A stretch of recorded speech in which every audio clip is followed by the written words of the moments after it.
If you're an athlete that wants to know how college coaches think about college football recruiting, you're going to want to watch today's show. If you are a coach who is wondering what D1 top-level D coordinators think, you're going to want to watch today. And if you're a quarterback, you need to understand how defensive coordinators scheme against you. You're going to watch today, because today is an important show with one of the best defensive coordinators in college football. It's coming up right now. Hit it.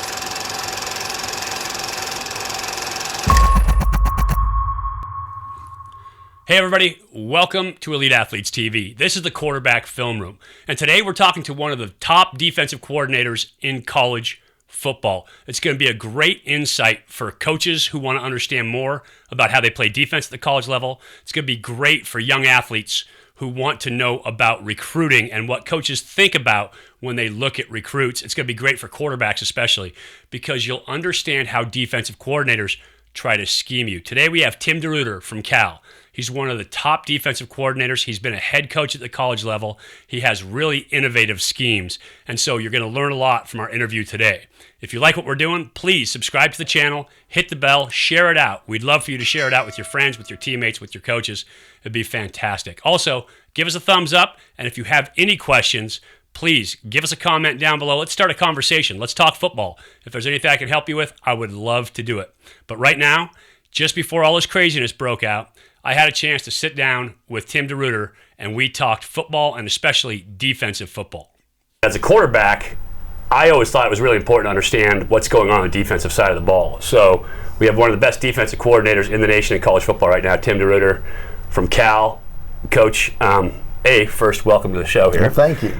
Secondly, talk to me about this. As a quarterback, I always wanted to understand what defenses are trying to do. As a defensive coordinator, what are you guys trying to do to quarterbacks? Well, we understand that quarterbacks are taught to look at primarily the safeties, to understand if we're in open middle, closed middle coverages. We're going to try to muddy the look for him. We're going to have some packages where we'll show him something pre-snap, but he's going to have to read something on the run. The other thing we try to do a lot of the time is change the clock in a quarterback's head. When you're running a multiple defense like we do, there's times we're going to rush 3 and drop 8, rush 4, drop 7, rush 5, rush 6, where there's a constant, clock changing that quarterback's head, hopefully making it so that he's not comfortable. And that's a big thing for quarterbacks, right? If you get a pre-snap read, we talk about reads and keys. You get a pre-snap read, you still have to look at your keys. You guys do a lot of disguising. We talked to the DBs about this. Yeah. They do a lot of disguising. Talk about what do you work certain disguises with certain defenses, or are guys allowed to freelance more? No, we actually teach our guys that, where are the weak points in certain coverages, and we want to show leverage opposite what those weak points are. Teams want to get us in 3x1 sets a lot of the time to make us declare where's that safety rotating. Are they closing the middle or not? We'll show that we've got the middle closed and be able to roll out of there in a number of different ways to get from a closed to an open middle coverage. So a lot of the stuff that we talk about in the whiteboard sessions when we talk about coverage, that's what we're talking about here with Coach. Closed middle, open middle, cover 2 versus 1, 0 coverage. How often do you like to pressure, and how often do you like to show pressure? Well, I'm not going to tell you exactly how much, I got it. We like to pressure a pretty good bit. I think coaches are doing a great job with guys in 7-on-7s now, where if you create a 7-on-7 game on Saturdays, they're going to complete 70% plus of their passes. So what you've got to do is make that quarterback feel something that he is not used to feeling. Part of that's pressure, the other part's disguise. A lot of routes are run off of leverage, and so if you can show someone pre-snap the leverage that you're really not playing and then slide back inside, now they've got to adjust on the run. That whole process, and it's got to be coordinated. Most people can figure out, if you're in the wrong leverage for where that safety is and he ever moves, they just know that it's part of the disguise. But if you can coordinate everything and people move as a unit, you can really, create some confusion. The other thing that you talked about that I like as a quarterback, because it's kind of part of the game within the game, showing bluff rushes, showing fake looks in terms of where the pressure is going to come from, changing the clock on the quarterback. Talk about how you work through that as a defensive guy. Well, again, part of our bluff package is we will show pressure from one side to try to dictate the protection to change so that we know we got a man side on the other side and we can attack that. We'll do that in a number of different ways. We do a pretty good job, I think, of studying the passing game, seeing the tells that an offensive line has, so that we know where that protection is going. And if we can show one way, we might be able to bring 4 guys in a rush and a false pressure, but bring the right 4 by showing, opposite, that we can get either a great matchup of an outside linebacker on a back, one-on-one, or sometimes a free guy because they've totally slid the protection, and we get 2-on-1 on a back with only a 4-man rush. Right, and it's a game of cat and mouse. Offense and defense has been a game of cat and mouse forever. What Coach is talking about is getting you to waste man in protection so that now you've got a guard or a tackle sliding out to air where you've got pressure coming from the other side. So as a quarterback, thoughts to go through when you think about protecting yourself. Let's kind of get off the whole schemes and the X's and O's. Talk about, for kids coming out nowadays, what should they be thinking about in terms of recruiting, what they're working on, their game as they're coming out for defense? What should they be working on? Well, the big thing, we're looking for guys that impact the game.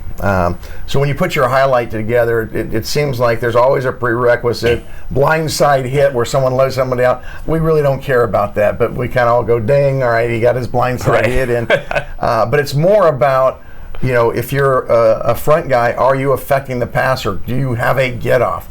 Are you getting off a block? Are you using your hands? And one of the big things for me is, do you play physical football? Do you demonstrate that? Do you chase the football and play with a motor? On the back end, do you play, with great ball skills? Knock on defensive backs a lot of time is they're on defense for a reason. That's right. They're guys that couldn't catch the ball, right? Everybody wants to celebrate in the end zone. Right. Well, we've got guys, and one of the reasons I think we're really good on defense in the secondary is we've got guys that have great ball skills. And so that's part of our evaluation. We want a guy that's not just breaking up passes, but getting the interceptions so that we can lead the country in interceptions. And I think that's a big part of our evaluation process, is that we have guys not only that can play man coverage, but in that one-on-one situation, they can become the receiver and take the ball away. Yeah, you talked about physical football, and I'll tell you this, from playing college football at a really high level, top 10 team, playing pro ball, winning a world championship, being physical is the number one key, even at the quarterback spot. Being physical is the number one key to football. So when you watch high school film, how can you tell from guys? Well, you see guys that are physically dominant, and we define being physical as, at the end of the play, who won the one-on-one matchup.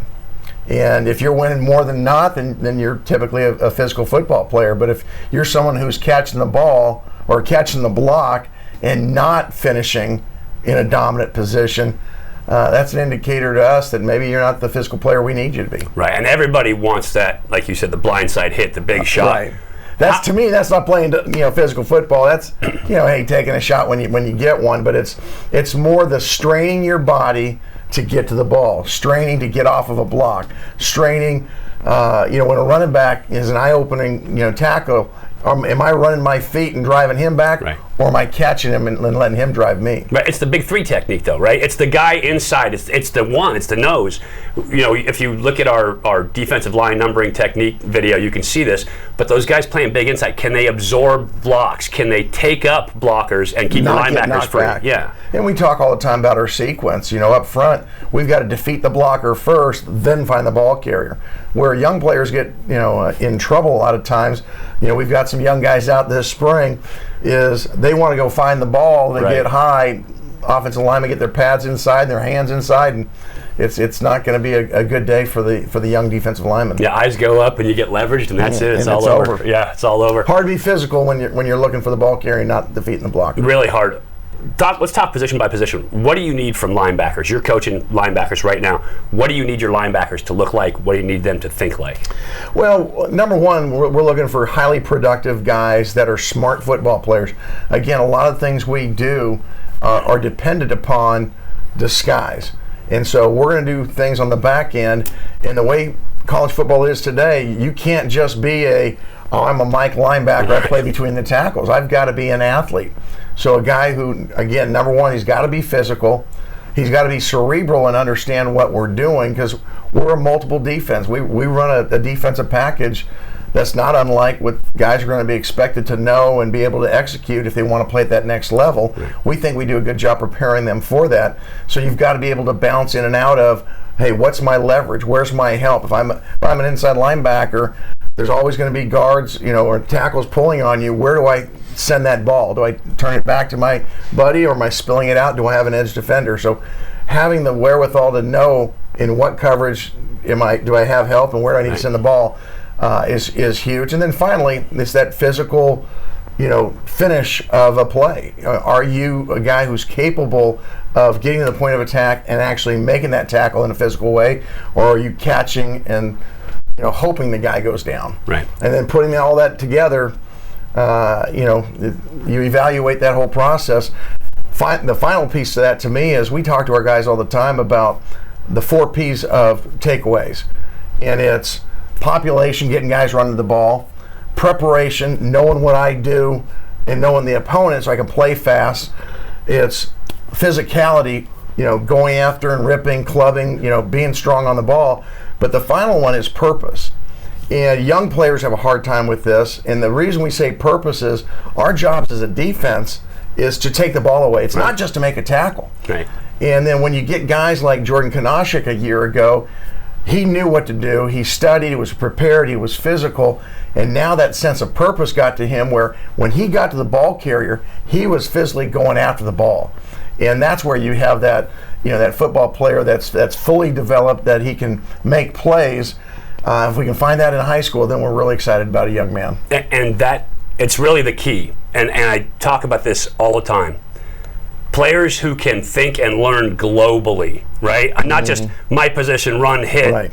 That's not the guy that's the next level player. It's think globally. I love the point. Linebacker has to know what leverage he has. Where's his outside player so he can spill it? Thinking globally. Talk about how important any position on the field. Oh, it's huge. It makes all the difference in the world. I think when most young guys learn, they have blinders on. Assignment. And so what ends up happening is when you play a multiple package defense with multiple calls, you'll have a laundry list and it becomes overwhelming. If you start thinking of things in families and package and, okay, in this defense, this is how everybody fits around me. In this defense, this is how everything fits around me. I think it's much easier, one, to learn, and so you can play fast. One of the great things about coming here with Coach Wilcox is within his system, we have a lot of one-word terms for our defensive calls, and we put them into families. So in this family, everybody's the same except for maybe these 2 guys. And so you can know by call all these whatever names are together, and I just got to learn where do I fit within that package. And so when we teach that, guys who learn globally pick up the package really easily. Yeah, that's awesome. So with everything kind of big picture, everything going on out there, social media, media hype, all the TV stuff, a kid that's coming out getting recruited right now, thinking about playing at the next level, what should they be focused on? Well, I think that the biggest things that we talk to guys about is figuring out what's most important to them. Because of social media, they're going to have, depending on how good of a football player, so many likes of people that have different agendas than what that player does. Figure out for yourself, is school the number one thing? Is football the number one thing? Is playing early? Is location? Because everybody watches ESPN and they know that the SEC, is the highest rated network. They're going to have a lot of people telling them, oh, you got to go to the SEC. Well, that may not be the right fit for you. Just because the logo is popular doesn't mean it's the right fit. So to us, the big thing is fit. Getting guys on campus here at Berkeley that fit our culture, guys who want to be smart, tough, and dependable football players that Coach Wilcox is looking for. There might be a highly talented football player that doesn't fit that model. He's not the right fit for us. Conversely, if you're a top recruit, you may look at a top 10 program that academically is not the right fit for you. A school that maybe doesn't take academics as seriously as you do, and you realize that that's ultimately the prize for me going to college, that it's going to set me up for my life, because in the big picture, as fun as football is, it's really small in the big picture of your life. And so yes, it's a vehicle to get you where, and that vehicle needs to be somewhere that can take you to have a great life. Yeah, well, and again, Main message, think globally, right? Think bigger picture. See yourself where you fit within the system. And I think that's great advice, Coach. I appreciate you no problem, Mike. joining us here today. You guys at home, take it. Again, one of the best defensive coordinators in the country right now. You said that just like I wrote down. Yeah, fantastic. Took a defense when it came in that was kind of mediocre, made them good, and then took a good defense and made them great. So watch Cal's defense next year, study film, and think globally, and you'll be better off. So great insights from one of the top Division I college football defensive coordinators in the country. Coaches, I know you got a ton out of that. Understanding how guys at that level prepare and scheme on defense, super important. If you're a recruit, listen to what Coach DeRuiter was saying. Take it to heart. Those are the things they're looking for in athletes, guys that they want to recruit. Think globally. Understand the game. Know your position, not just your assignment. Quarterbacks, now you know how D coordinators think and how they want to scheme you. So really important that you take that into account in your game planning, in your prep, and when you're looking at film, trying to find those disguises, the tells that give it away.